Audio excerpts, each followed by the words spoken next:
Okay, this is a presentation on resistors. We talked about resistors on the Arduino UNO board, so I'd like to just discuss them briefly for those of you who have never used a resistor or are new to electronics. A resistor is a passive two or more terminal electrical component that, remember, reading this upside down, implements electrical resistance as a circuit element. In electronic circuits, resistors are used to reduce current flow. That's pretty much what they do. They reduce current flow. And I'll leave that up. You can read the rest because I'm reading it upside down. All right. Wikipedia is a great resource for a lot of things. You have to be cautious because remember, Wikipedia is written by the world. You can actually write a Wikipedia article, and you can edit and revise other people's articles. And, you're supposed to cite references for the most part. But, so there's been a lot of controversy about Wikipedia, but I rely on it for most of the things that I need to discuss in general terms. Always back up if you really need the real answer. But you can go to Wikipedia for a lot of this stuff. So that's what a resistor is. It basically impedes the flow of current. Whereas a wire allows the flow of current, which is a conductor, and an insulator completely stops the flow, or almost completely stops the flow of current. So a resistor is somewhere between an insulator and a conductor. And there's variations of how much more insulative or how much more conductive it can be. But it's not to be confused with a semiconductor, which is similar. But we use that term for other devices that we'll get into later, as in semiconductors. So a resistor is a device that impedes electron flow. Okay, so here are some examples that I threw up for you. Most of what the resistors you're seeing on the Arduino UNO are thin or thick film surface mount technology devices that we're calling little chips. They're like little tiny resistive chips. They can get pretty small, and they're surface mounted. They're not mounted like through holes like other resistors. Okay, these are your typical carbon axial resistors. They perform the same function. All these resistors perform pretty much the same function, except that the technology is different. This is based on carbon, and we're going to get into that a little bit later. And it's in a package, and the colored stripes represent the value. Here the value is written as 102. That's 1 0 with a multiplier of 2 more zeros, so that's a 1K resistor. This is a brown, black, red, 1 0 and a 2K multiplier, a 200 multiplier, so it's 1 0 0 0. Again, a 1K resistor. And we'll get into color coding in another video. This is a CDS cell, cadmium sulfide cell. It's a photoresistive cell, so it changes its resistance based on light. That's pretty much all it does, but it's very handy. These are variable resistors, and there comes in a whole sundry of different types. Remember, everything you see here, the functions, the sizes, the shapes, and the colors are nearly endless. These are just a few of the multitude of samples of resistors that you will find in the world. Okay, this is a variable potentiometer called a variable resistor called a potentiometer or pot. This is a very similar device. It's smaller. It's a trimmer. Basically, you put it on a circuit board, and you can turn this while it's on the board to get the right value. This is more of a panel mount like you might find on a stereo, and you have a volume control. This is another board-mounted variable resistor. It's a multi-turn, whereas 10 turns of this little screw will adjust the resistance of it. And it's very fine for very fine tuning. You'll see that a lot. Resistors come in things also called attenuators. They use this in radio frequency, RF, a lot. We'll get into that a little bit later. But attenuator is effectively a resistor. Thermistors, these are based on resistors that change their resistance based on temperature. Thermal resistor, thermistor. And they come in all sorts of shapes. They may look more like an axial. They may look like a radial capacitor. They'll look like different things. So wire wound resistors you're going to see a lot. This is a typical ceramic one. You can see where it was filled in, and it could be a wire wound inside with a ceramic coating so it can handle high heat. And this is a wire wound resistor where you can see the actual wires, then it's coated with a protective coating, and the ends where you screw it down make the contact to the wire, and it's usually a hollow core of ceramic. And they can be tapped as well. And you can even find resistors, just about anything can be tapped, which has an extra point of resistance. So there may be 2 or 3 taps off a resistor. This one is a single tap, and sometimes with wire wounds, this tap can slide back and forth almost like a variable resistor, and you can set it and lock it down to get the resistance that you want. There are pressure-sensitive resistors. High-powered ones, you can see all the fins on it to help it radiate heat, but they're all resistors. There could be high-voltage resistors. In this case, it looks a lot like an insulator, like you see in high-tension lines up above your head on the power lines. And the rings allow more surface area between this point and this point, so the electricity couldn't arc over as easy. So that's what you would need in a high-voltage application.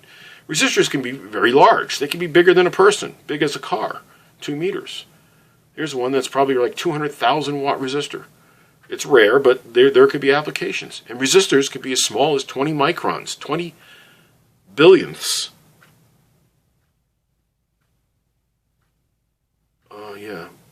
20 millionths of a meter, spaced out there, or 0.0202 meters. And these are in integrated circuits. The Arduino is filled with resistors on its microcontroller board that has resistors. So they come in all different sizes, shapes, colors, packages, functions. And this is for reference. I drew this to scale.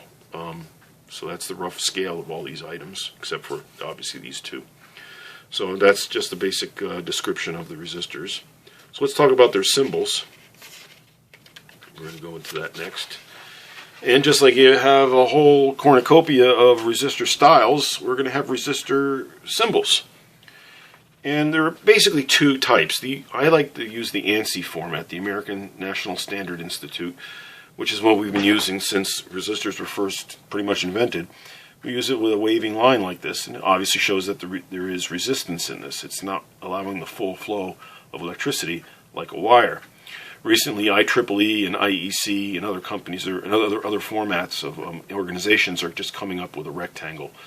And a lot of that is just to simplify it, or because a lot of CAD tools, especially in the past, didn't like drawing angles and circles and stuff.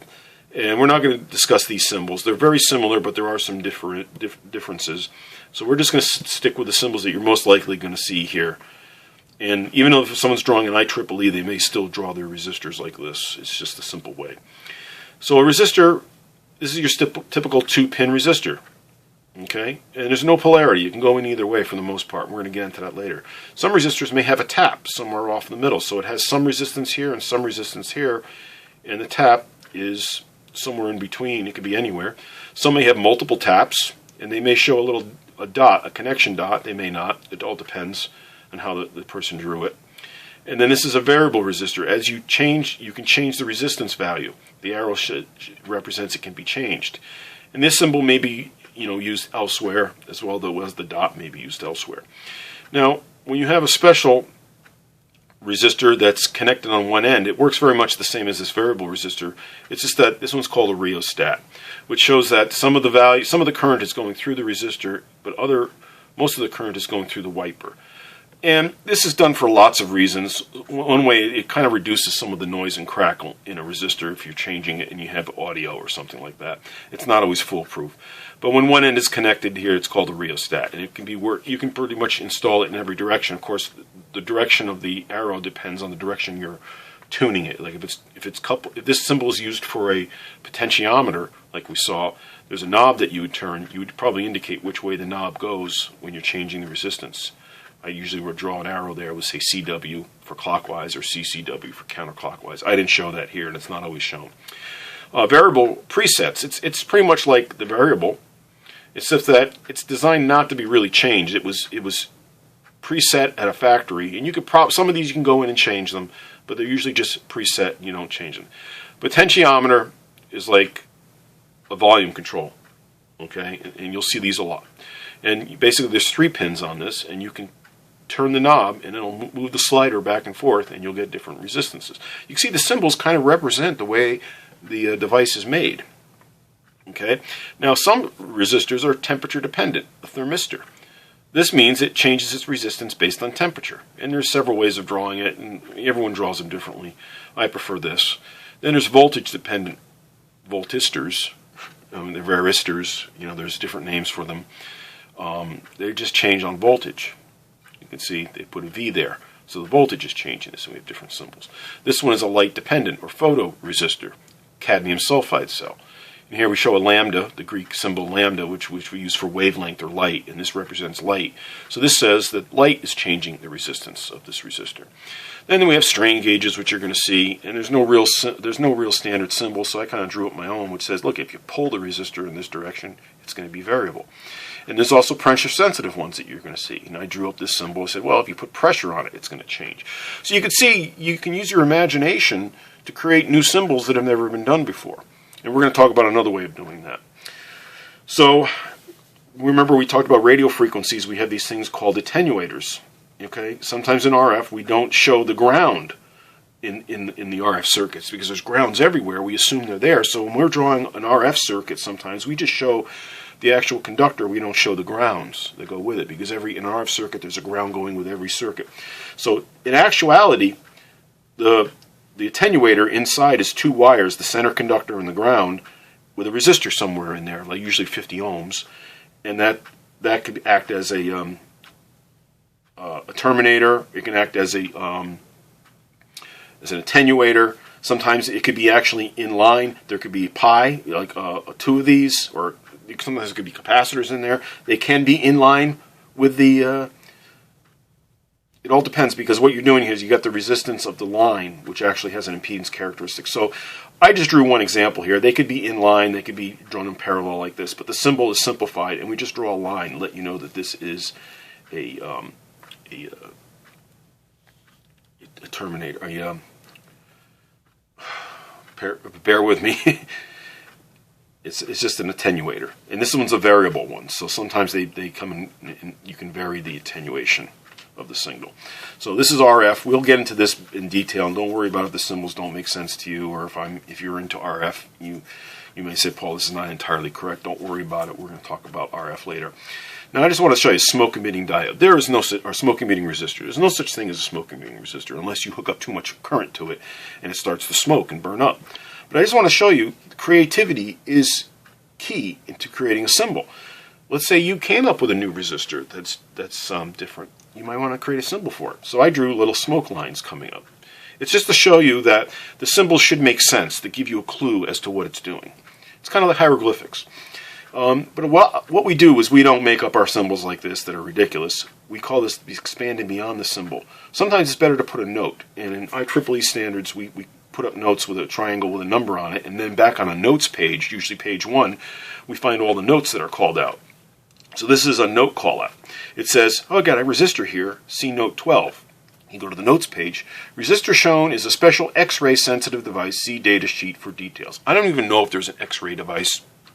But let's suppose that this particular company found an X-ray device, X-ray resistor, that changes the resistance based on X-rays. You don't have a symbol for it, so you put a note on it. Okay. Now, going back to these temperature, voltage, light, pressure, strain, there's usually two coefficients, one of two possible, or directions. A positive coefficient means the resistive value increases with increased stimulus. That means a positive coefficient CDS cell will increase its resistance with light, and a negative coefficient one will decrease its resistance with light. And most CDS cells are negative coefficient. Okay, so you've got two different ways that light affects this positively in a positive way or a negative way, and sometimes it's handy to put the symbol there. This is a positive temperature coefficient thermistor. Okay, which means as the temperature goes up, the resistance goes up. If I saw this was a minus in front, then I would say, oh, as the temperature goes up, the resistance goes down. And there are thermistors that do that too. Unfortunately, not all of the symbols show that. Some design engineers won't put that on there. I like to put that on there.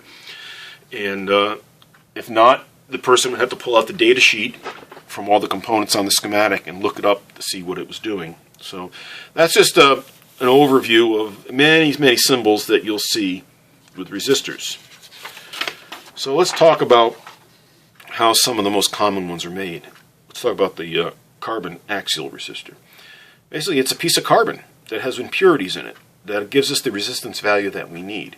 And inside there's a little metal cap with a solder wire bond, a wire lead bonded to it. That's a metal ring or a cap. and then it's encoded with an epoxy to protect it all, and then the markings go on it.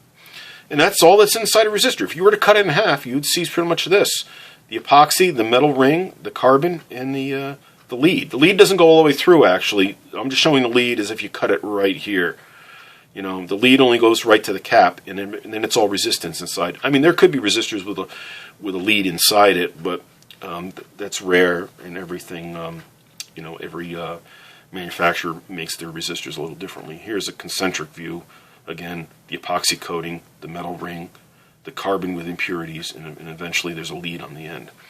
Now, film, axial, and they're not, I show them as blue because mostly they come in a color of blue, but they can be any color. These can be just about any color. They can look the same.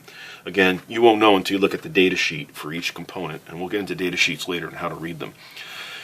All right, here, again, it's a resistive film over a ceramic core. So the whole thing doesn't conduct. It's a very thin film that has the conduction, which creates the resistance. And then, of course, there's metal rings and leads and epoxy coating and a marking. Again, so what you have here is the epoxy coating. You have the end cap or ring. Then there's a ceramic core. And on the outside of that ceramic core, what I drew in pink here, is a resistive film. And that creates the resistance, that whatever value we need. And then, of course, there's leads connected to the end. Now, surface mount technology is a little different. As you know, those are tiny little devices. But if we blew one up and we're able to see inside, they serpentine back and forth like a snake, like a serpent, the resistive material. And, of course, you have resistive film, insulation, epoxy coating after it's all done. And these are the pads that you would, the points that you would solder to. Sometimes SMT are actually built up vertically. If these were the ends and you're looking from the side of the device, if you were to cut one in half and look under a microscope, you'd see the layers are built up in in layers, and it serpentines back and forth across. And SMT capacitors are done in a very similar manner. And of course, you have the very popular potentiometer or pot, and that is pretty much simple. It's basically a really tough carbon trace laid out in an arc with a connection on each end. And then you have a center conductor, which is connected to a wiper, but it's insulated, so you know the knob doesn't actually, the shaft doesn't actually connect to this. It's insulated. I just simplified this. And when you turn the knob, you're basically sliding that wiper contact to different points on this resistance. Therefore, you can get different resistance values between the different points. Very simple. So those are some of the very few most common ways that you'll see resistors built, so you know what's going on inside them. All right, and I know you probably don't understand what resistance is yet, except that it's a resistance to current flow. We're going to get into that. This is just an introduction to resistors, not what resistance is. Resistors use resistance, and resistance is going to require a lot more discussion. So just remember, this is what you're looking at inside a resistor. Now you know, hey, wow, look at this. I know what's inside those things. It's not, unforeign to you, so to speak. It's not alien to you. You kind of know what it is. So let's talk about the age-old question: can you insert a resistor in backwards? If it's a 2-pin resistor, the general answer is yes. You can insert it in any way. There's no way to insert it in backwards. Okay? Because they're non-polarized. You can read all this later. You can pause the video and read it. They're not polarized, so it doesn't matter which way you put in a resistor. Some capacitors are polarized. Some inductors are not necessarily polarized, but yeah, they are polarized. It's the way the looping works, and we're going to get into that. So a lot of components are polarized. For the most part, resistors are not. Now, there are cases when we actually mount a resistor vertically rather than horizontally, and this is the safe space on the board. If you were to look down, look how much we're only using a small footprint. We're using a large footprint. So sometimes you'll find this in cheaper radios and stuff like that. You open it up, and don't be surprised if you see a resistor mounted like that. The main reason is the safe space. But there are cases, rare cases, where radio frequencies, high frequency stuff, like we were talking about the terminator, this actually acts like a coil, like an inductor, this little curve here. And actually this wire is an inductor. You're going to find out a resistor has inductance, capacitance. It's called stray, or it's called intrinsic, or there's other terms for it. It's an inherent part of it, but there's very low and usually negligible for most circuits. Sometimes you'll be designing a circuit, and you can't use a radio lead or an axial lead or SMT. You have to find a certain resistor that has a very low capacitance or low inductance. especially in high frequency radio frequency stuff. So there are many reasons why components are mounted certain ways, but if you ever see a resistor mounted this way, it may be required that this looped end must be connected to a certain pad. If not, the inductor's on the other side, and it may be closer to other inductors, or may affect the way the circuit works. So this is the very rare 9.0001% of the time that a vertically mounted resistor could be installed backwards. So use caution when you see that. If you have to remove a resistor that's mounted vertically, I recommend you replace it in the same direction. So resistors, for the most part, are not polarized, but there are very rare cases where they are. Okay, so that was the last bit of the slides.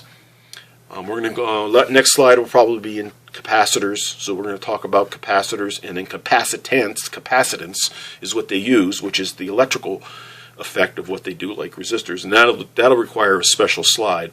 And then we're going to get into inductors and inductance. So we're going to get into three primary effects of electronics, and we use resistors, capacitors, and inductors every day at the microcircuit level, at every level of electrical design. And your Arduino is using a combination of resistors, capacitors, and inductors on the circuit board and within the integrated circuits themselves.